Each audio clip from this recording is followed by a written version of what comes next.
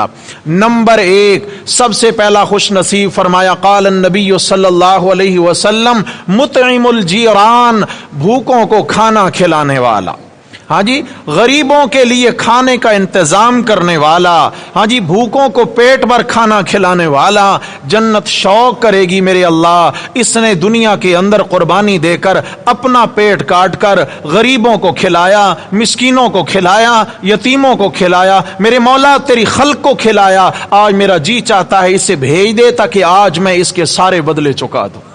مطعم الجیران، کیا کہنے میرے بھائی، مبارک مہینہ ہو رمضان کا اور پھر افطار کا وقت ہو، رسول اللہ صلی اللہ علیہ وسلم نے فرمایا افطار کا وہ وقت ہے، اس وقت جو دعا اللہ کے حضور مانگی جائے وہ قبول ہوتی ہے، اور اس وقت افطاری کرنے والے کے افطار کا اگر کوئی انتظام کر دے، فرمایا زیادہ نہیں، ایک کھجور اگر کسی کو کھلا کے افطار کرا دیا، ایک گھونٹ لسی یا دودھ کا پلا کر اس کو افطار کرا دیا، کچھ نہیں ہے اگر، اور ایک گھونٹ پانی کا پلا کے اگر اس کو افطار کرا دیا، فرمایا جتنا اجر روزہ رکھنے والے کو ملا اللہ اتنا افطار کرانے والے کو بھی عطا فرمائے گا۔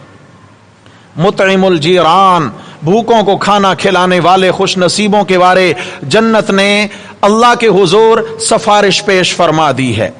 رسول اللہ صلی اللہ علیہ وسلم کے دروازے پر دستک ہوتی ہے، حضرت سیدہ کائنات سیدہ عائشہ صدیقہ طیبہ طاہرہ رضی اللہ تعالی عنہا دروازے پر تشریف لاتی ہیں، پوچھا من دق الباب، کون ہے ہمارا دروازہ کھٹکھٹانے والا؟ آواز آئی ماں جی میں آپ کا داماد عثمان ہوں، کہو رضی اللہ عنہ، میں عثمان ہوں، اللہ کے محبوب نبی صلی اللہ علیہ وسلم کی ملاقات کی خاطر حاضر ہوا ہوں۔ سیدہ کائنات فرماتی ہیں عثمان بیٹا، رسول اللہ صلی اللہ علیہ وسلم تو گھر پہ نہیں ہیں، آپ علیہ السلام تو اس وقت مسجد میں ہیں۔ حضرت عثمان عرض کرتے ہیں ماں جی نماز کا وقت نہیں ہے اور کوئی سفیروں کا قافلہ بھی نہیں آیا، کوئی ملاقات کرنے والے لوگ بھی ہمارے علم میں نہیں ہے کہ آئے ہوں، اللہ کے محبوب نبی صلی اللہ علیہ وسلم دوپہر کے وقت مسجد میں کیا کر رہے ہیں؟ تو حضرت عائشہ رضی اللہ عنہا رو پڑی ہیں، عرض کی اے عثمان بیٹا نبی کریم صلی اللہ علیہ وسلم نے کئی دنوں سے کھایا کچھ نہیں ہے، ہمارے چولہے میں آگ تک نہیں جلی ہے، آپ صلی اللہ علیہ وسلم کو جب بھوک نے ستایا تو آپ علیہ السلام مسجد میں تشریف لے گئے اور میں کان لگا کے سنتی رہی، اللہ کے نبی صلی اللہ علیہ وسلم نماز کی نیت باندھ کر اللہ کی تعریفیں کرنے میں لگے ہوئے تھے۔ حضرت عثمان رضی اللہ عنہ نے سوچا کہ عثمان اللہ کے نبی پر فاقے ہوں، تیری دولتوں کے کیا فائدے۔ حضرت عثمان انہی قدموں پہ واپس پلٹے ہیں، ایک بورا راشن کا بھرا، اس میں کھانے پینے کا سارا سامان بھرا، کندھے پہ اٹھایا اور اٹھا کر لائے، پھر دروازے پہ دستک دی، ماں جی کھانے کا سامان لایا ہوں۔ حضرت عائشہ رضی اللہ تعالیٰ عنہ نے وصول فرمایا اور کھانا بنانے میں مصروف ہو گئیں۔ آپ صلی اللہ علیہ وسلم اسی اثناء میں مسجد نبوی شریفہ سے باہر تشریف لائے، حضرت عائشہ رضی اللہ عنہ کو کچن میں مصروف پایا، فرمایا عائشہ کچن میں کیا کر رہی ہو؟ ہمارے گھر میں تو کوئی راشن نہیں ہے۔ یا رسول اللہ آپ کے داماد حضرت عثمان رضی اللہ تعالیٰ عنہ آپ کے فاقوں کا سن کر راشن لے کر آئے ہیں۔ آپ صلی اللہ علیہ وسلم انہی قدموں پر واپس مسجد نبوی میں تشریف لے گئے اور واپس جا کر آپ علیہ السلام نے سجدے میں سر رکھ دیا۔ حضرت سیدہ کائنات فرماتی ہیں میں نے پھر کان لگایا، میں نے دیکھا چونکہ مسجد میں آپ علیہ السلام کے سوا کوئی نہ تھا، برابر میں حجرہ ہے، میں نے پردہ ہٹا کے دیکھا آپ صلی اللہ علیہ وسلم سجدے میں سر رکھ کر اللہ کے حضور گڑ گڑا رہے ہیں اور ایک دعا مانگ رہے ہیں اور بار بار کہتے ہیں اللہم انی رضیت عن عثمان فرض عنہ یا رب، اللہم انی رضیت عن عثمان فرض عنہ یا رب، مولا میں فرشوں پہ عثمان پہ راضی ہو گیا، تو عرشوں پہ عثمان سے راضی ہو جا، میرے اللہ میں یہاں راضی ہو گیا تو وہاں راضی ہو جا۔ تیرے نبی کی ضرورت کا جس نے خیال رکھا، مطعم الجیران، بھوکوں کو کھانا کھلانے والا، جنت شوق کرے، ارے آقائے دو جہاں کی بھوک مٹانے والے کے بارے سناؤ کیا فیصلہ ہوگا میرے رب کا۔ ایک جملہ عرض کروں، توجہ ہے؟ میرے آقا علیہ السلام نے دعا کی میرے اللہ میں عثمان سے راضی ہوں، تو بھی عثمان سے راضی ہو جا۔ پھر یہ ہوتا ہے کہ میرا رب تو اپنی رحمت کے مطابق دیتا ہے نا، ہم اپنے ظرف سے مانگتے ہیں، ظرف سے مانگتے ہیں، مگر ہمارا ظرف کہاں، میرے رب کی رحمت کہاں، رب کی رحمت کہاں۔ میرے رب نے اپنی رحمت کے جو دروازے کھولے حضرت عثمان پر، میرے پیارے آقا علیہ الصلوۃ والسلام نے دعا کی، یا اللہ میرے عثمان سے راضی ہو جائیں۔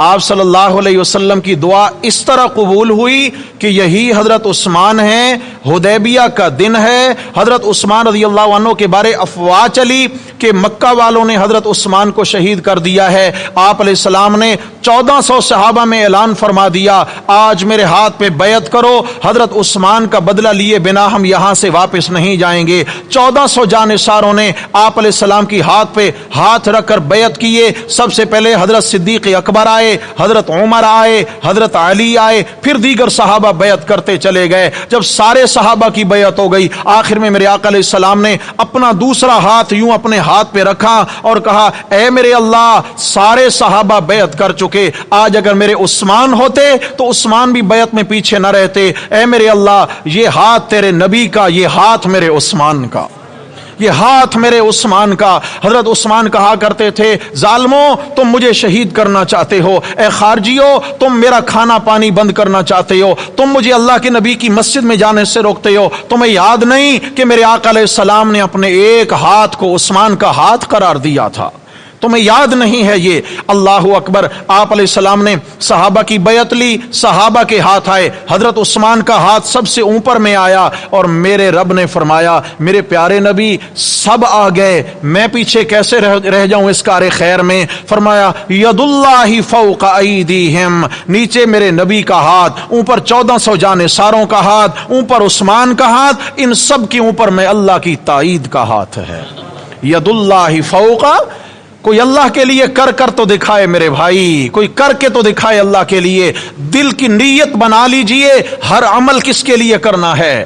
اللہ کے لیے۔ پھر دیکھنا کہ کس طرح کھلبلی مچ جاتی ہے آسمانوں پر، فرشتے بھی حیران ہو چکے ہوں گے۔ حضرت عثمان کے لیے بیعت ہو گئی ہے، ادھر پتہ چلا کہ حضرت عثمان تو ماشاءاللہ سے سلامت ہیں، تشریف لے آئے لشکر میں۔ میرے رب نے قرآن مجید کی آیت نازل فرما دی، سورہ فتح 26ویں پارہ میں، لقد رضی اللہ عن المؤمنین اذ یبایعونک تحت الشجرہ۔ میرے محبوب آپ نے تو سجدوں میں عثمان کے لیے دعائیں مانگی تھیں، مولا عثمان سے راضی ہو جائیں۔ میں ایسا عثمان سے راضی ہوا کہ جن 1400 صحابہ نے عثمان کی خاطر آپ کے ہاتھ پر بیعت کی، میں اللہ ان 1400 سے بھی راضی ہو گیا۔ بندہ مانگتا اپنے ظرف سے ہے، مولا دیتے اپنے رحمت سے ہیں، رحمت سے۔ تو مطعم الجیران، بھوکوں کو کھانا کھلانے والا، الجنت مشتاقۃ الی 4 نفر، جنت کہتی ہے میرے مولا یہ خوش نصیب تو مجھے عطا فرما دے۔ مہمان خانہ کہتا ہے میرے اللہ یہ مہمان مجھے عطا فرما دے۔ جنت کیسی ہے؟ حدیث شریف میں آتا ہے کہ اگر ساری دنیا کی دولتیں خرچ کر لی جائیں، ہاں جی، دینار، دراہم، ڈالرز، پاؤنڈ، یورو، روپیہ، پیسہ، ٹکا، ہر چیز خرچ کر لی جاوے، سونے چاندی کے خزانے خرچ کر دیے جاویں، اور دنیا میں کوئی ایسی چیز نہ بچے جس کی قیمت لگ سکتی ہو، ہر قیمت والی چیز کو قیمت کے رنگ میں چکا دیا جائے، ساری دنیا سمن بن جائے، قیمت بن جائے، فرمایا تم ایک بالشت بھی جنت کی زمین نہیں خرید سکتے ہو، ایک بالشت بھی جنت کی زمین نہیں خرید سکتے ہو۔